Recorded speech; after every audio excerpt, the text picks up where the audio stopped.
Hi, I'm Melody Maia, and I talk about everything transgender and lesbian life related that you would really like to know about, but are afraid to ask. Except for this one, she would ask anything. Yeah, or answer anything. This is Morgan, and for those of you who haven't seen our previous videos, she is a cisgender, not hetero woman. Yeah, I'm down for whatever. She's also an artist, and she has some great, amazing stuff. Thank All you. those links for her art is going to be down below. So I was at VidCon actually, and I was walking around, and this idea hit me. Morgan has had sex with men and women. I don't know why that idea occurred to me. Just a passing thought. And then you brought up the fact that Everybody should be having more orgasms. transgender people, cisgender people, We all have a problem like communicating our needs. It doesn't matter what your parts are, vagina, penis, somewhere in between. Everyone's gonna respond differently and want something different. I had this idea that maybe women would not communicate it in the same way, or maybe even be more hesitant about communicating how for they sure. want a pleasure, even if the person they were with was another woman. As someone who was once a young girl Right. and also experimenting with men, You're still a young girl, and you're still experimenting with men. we can tell stories later. Yes. From men, you feel that pressure to sort of like focus on their pleasure. It was always about them. They never stopped to ask how I was feeling or even really take the time to get me where I needed to be, unless I kind of insisted on it. I learned as I got older that you should be insisting on it. Even young girls would say that they were more concerned if their partner was happy. I wonder how much of that is because of porn. Definitely. They just think that that act Yeah. is going to bring all that pleasure to that girl automatically. But it doesn't stop at male and female relationships. Like, I've had female partners when I was younger that faked orgasms. I knew, I didn't say anything because I didn't want to make it more embarrassing than it needed to be, but it's easier to just put on a good show than it is to actually speak up. You do have to communicate, and there's sexy ways to do it. You can say, would you like it if I did this to you? Does this feel good? Do you want me to do more? Do you want me to go deeper? Is it okay if I use my fingers? I think it's always awkward to imagine looking at somebody and just saying like, so what do you want me to do to you? I wouldn't want to answer that question in the heat of the moment. I wouldn't want to be like, okay, here's my checklist. Laying out boundaries and what it is that you like and don't like and etc. before you're in the sexual experience itself. Because sometimes when you're in the heat of the moment, that's not You don't want to say no. The first time you're with a new person, it's always going to be a little awkward because you're figuring out that person. You should be enjoying them fully, like, and they should be reciprocating that. I don't know about you. I think everyone should be masturbating constantly. I'm there with you, actually. Everyone needs to spend more time masturbating. Like, that's the only way to know what you like. And it's the only way to get to a point where someone else can actually get you off. I know for myself, especially after I had surgery, and I had to erase the blackboard of everything I'd known before and figure it all out anew. As a transgender woman also, I think I bring certain amounts of guilt to the bedroom sometimes that can be hard, or I should say difficult. I should say. Because I'm not bringing much heart to the bedroom anymore.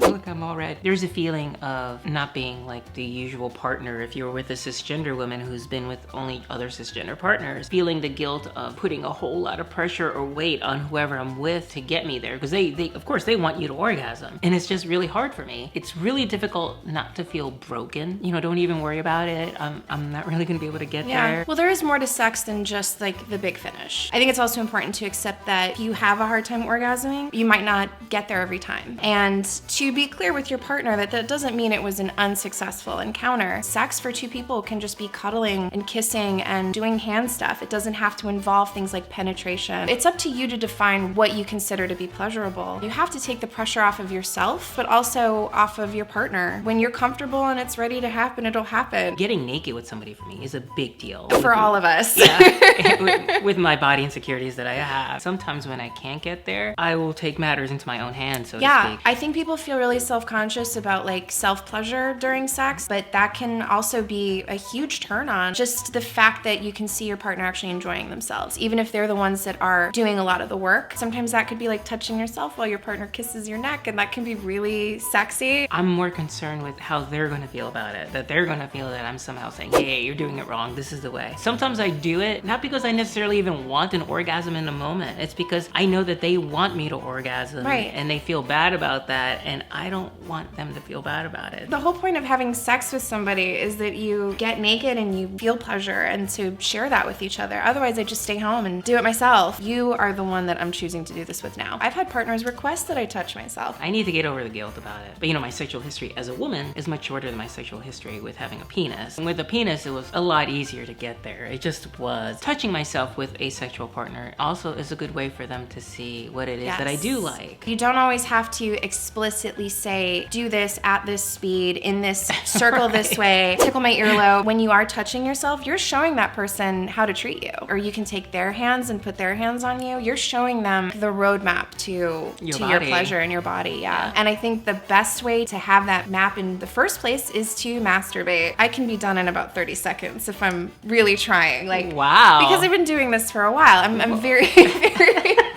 But nobody else is gonna know your body the way that you do. Get up against a wall and play with yourself. Lie on your stomach and do it. Lie on your back. Sit on the couch while you're driving. At a stoplight. Or not. Road trips. I travel really a lot. Yeah, you do. Just get experimental with yourself first and foremost. And then when you're actually in bed with somebody else, nothing will really shock you or shock them. I can also tell how much porn a guy watches by what the weird shit he tries to do to me. Really? In bed. Can you give me one example? I've had men use their teeth down there. Okay. I had a guy slap my boobs, but I don't have boobs. So it was basically just like a hard slap to the sternum. That's like I walk out the door right away. I mean, if she says beforehand. Yeah, hey, I love please it when slap you my titties. Okay, then do it. Right. I gotta think that you were not the first person that they tried this with. Right. So when they start doing truly bizarre things like gently tapping your clitoris with the tip of their tongue and absolutely nothing else for 5 straight minutes, maybe it's time to say, I need a little bit more. Like you scrub that like you're getting a stain out of the carpet. Like it can take a lot.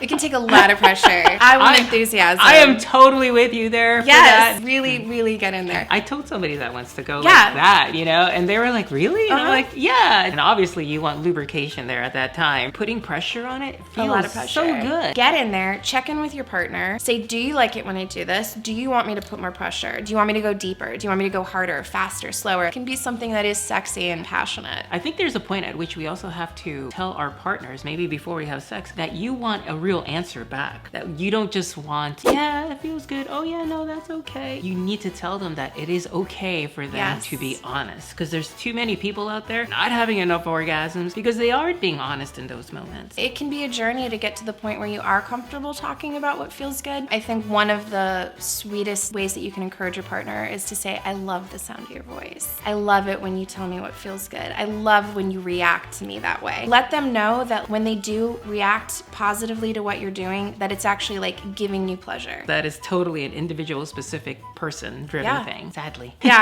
Well, that's the fun of it. I was exactly going to say that. I'm having new experiences all the time. It's a lifelong journey. Your body is not staying static through all of this. No. Some of us change a little bit more than others. Right. I'm just saying. So if you had one piece of advice you could give women out there that you've been with and men out there that you've been with, what would it be? Just relax.